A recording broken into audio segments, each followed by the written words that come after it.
Kapag pinag-uusapan ng Finals MVP sa MLBB scene, madalas ang alam ng karamihan ay 3 lang ang Finals MVP awards ni Sanford. Pero ang totoo, 4 na mga sir ang kanyang major Finals MVP titles na nasa pangalan niya habang may mga players na nangingibabaw sa regular season. Ibang klaseng halimaw na kasi si Sanford kapag championship na ang nakataya. Oops, teka lang. Bago yan, mag-subscribe muna kayo sa aming channel at i-click na rin ang notification bell para updated kayo sa mga latest MLBB news.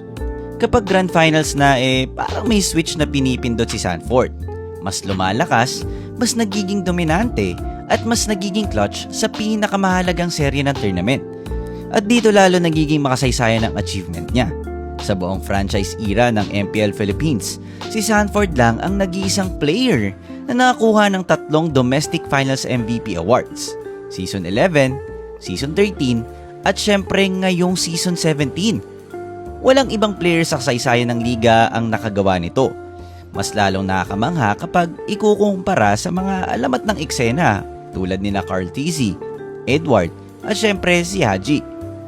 Lahat sila ay may multiple champions at may kanya-kanyang legacy, pero tigi-isang local finals MVP lang ang naiitala nila.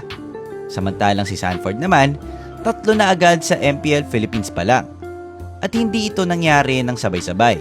Ito ay kwento ng isang player na patuloy na nag-evolve sa bawat championship run niya. Noong Season 11, isang batang Sanford ang tumapos sa dominasyon ng Blacklist International sa pamamagitan ng malinis na laro at malinis na championship. Hindi na siya basta mechanical prodigy lang. Doon niya pinatunayan na kaya niya maging championship caliber explainer.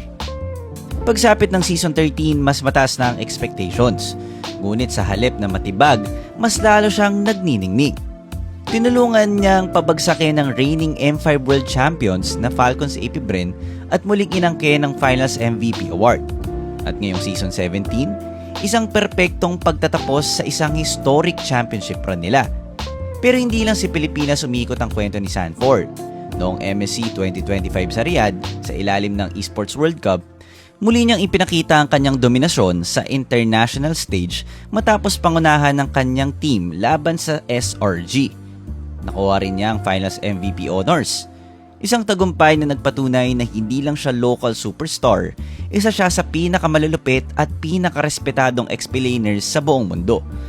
Sa edad na marami pang players ang naghahanap ng unang championship, si Sanford ay meron ng koleksyon ng mga trophy, Finals MVP awards, at records na panghabang buhay ng maaalala sa MPL history.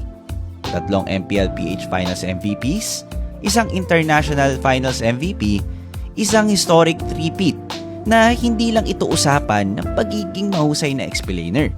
Ito ay usapan ng pagiging GOAT sa explain.